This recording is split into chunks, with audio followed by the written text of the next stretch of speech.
I don't trust the media. I'm grateful for independent reporters.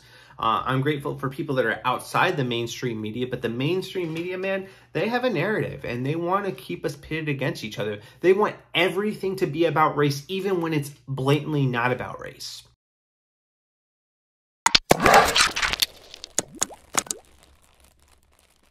Hi, welcome to RCAM. I'm your host, Ryan, and thank you for tuning in today. So let's talk about the Kyle Rittenhouse trial. So I know there are a lot of people that may be watching that may not be happy about the trial, but I, for one, could not be more thrilled with the outcome of the trial. Now, I think most of the people that are surprised or maybe a little bit upset about how the trial went, you know, I don't mean this as an insult, but I just am not convinced that a lot of them actually watched the trial, because I think if you watch the trial, then it should be blatantly obvious that Rittenhouse was going to be found not guilty. So we'll talk about that a little bit, but I wanted to share with you guys some of the takeaways that I got from the trial. So number one, I think it took incredible courage for the jury to come to the verdict that they came to. I mean, they were facing mounting pressure, and I believe they were dealing with the prospect of of there being riots if they didn't convict this kid.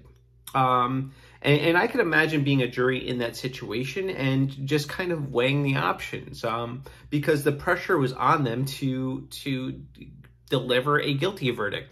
But I think in spite of that, they chose to look at the evidence of the case and make an honest and, I believe, a just decision. And Kyle was ultimately determined to be not guilty. And I just think kudos to the jury for sticking to their guns and not caving to the pressure of the mob to deliver a verdict just to appease the mob of people threatening to protest or threatening to riot, because I mean, let's just face it, this whole incident came as a result of riots that persisted for multiple days in Kenosha. So the second takeaway that I got from this is that the media just lies, and they will continue to lie. They got it wrong almost every step of the way from the beginning of this incident.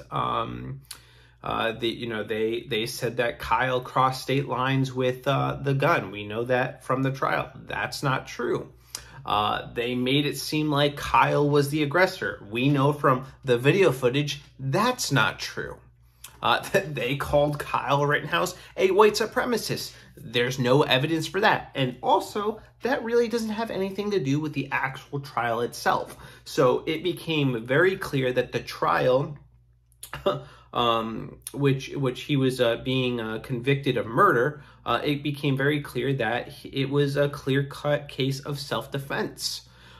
So they got a lot of the narrative wrong, but yet they doubled down. They continue to lie, and they continue to say that Kyle is a white supremacist and that this sets an example of vigilante justice. And I think that is completely false. I mean, the way they make it seem is like Kyle went out there just looking for people to shoot, and that is not the case. Kyle was out there in his community. He was actually cleaning up graffiti, and these people found him and were threatening him and chasing him. And I think Kyle demonstrated, a lot of restraint until he was left with no other choice, and then he had to do what he had to do to save his life. I mean, these people were trying to kill him, and if you watch the video footage, that's evident. And I think that's what the jury saw, and I think that's now what a lot of people are finding out, is that it was just obviously self-defense. I mean, a guy tried to bash Kyle's skull in with a skateboard. Another guy, kicked Kyle. Another guy went to pull a gun on Kyle. Another person, I may be mixing them up, but somebody tried to take his gun, and tragically, they all lost their lives. So, it's a very unfortunate situation, but it is what it is. And another thing people keep saying is that Kyle shouldn't have been there. Well, guess what? Point number 3. Neither should his aggressors have been there. They were not there because they were peacefully protesting with BLM. They were there because they were rioting, they were burning stuff down. And there's also somebody else that shouldn't have been there. The convicted pedophile. Rosenbaum was a convicted child molester. And he had at least 5 victims that we know of. So, my question is, why was this guy allowed out? And some people argue that if he wasn't there, then none of this would have happened. So, that's my question. Why was this guy there? Why was he not behind bars? Why was he not serving a lifetime in prison after some of the things that he did? And look it up. I mean, actually look it up. Do your research, and you'll see that this is true. But the media doesn't care about that. They cared about painting this narrative. I mean, there are still people that believe that the people Rittenhouse shot are black. That's what they believe, because the media made this about race. They made this about white supremacy when it actually had nothing to do with that. This was about self-defense.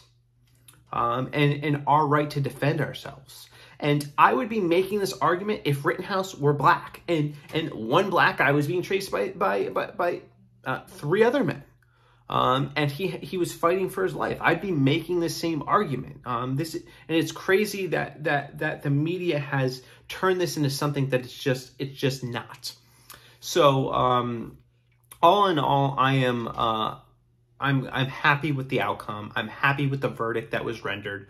And again, I think it took incredible courage from the jury to come to the verdict that they came to. And I think this is eye-opening for a lot of people that don't already trust the media. And I'm one of those people. I don't trust the media. I'm grateful for independent reporters. I'm grateful for people that are outside the mainstream media, but the mainstream media, man, they have a narrative and they want to keep us pitted against each other. They want everything to be about race, even when it's blatantly not about race. So again, I'm happy with the turnout of this trial. I'm glad that Rittenhouse can go home a free man. But what I hope he does is I hope he sues every single media outlet that slandered him as a white supremacist. The same way the same media slandered Nick Sandmann, who was just standing there with a smirk on his face as a Native American man got in his face. They were saying that's the face of white supremacy. Meanwhile, he was just standing there, didn't do anything racist, just a look. And he ended up suing CNN and settled, and I think he was awarded like an insane amount of money. that kid made out very, very well, and I hope the same is for Kyle Rittenhouse. It was just it was a powerful moment seeing him actually hear the final count of being not guilty, and just watching him break down. I mean, you saw like the weight of all this just fall right off of him. And I can't imagine being a young man kind of going through that. I mean, his whole life was on the line, and all on the premises of lies and fabrications from the media. So my challenge to you guys is really question the narrative. Question the narrative and honestly look into the details of the case. Don't automatically assume because the media says something's racist that it's racist. Because 9 times out of 10 they're probably lying.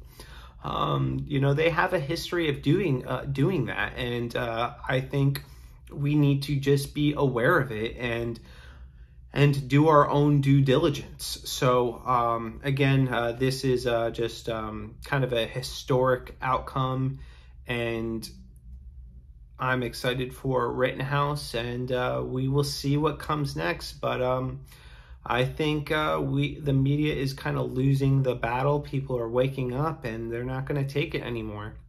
Anyway, thank you guys for tuning in. Deuces. Have a blessed day.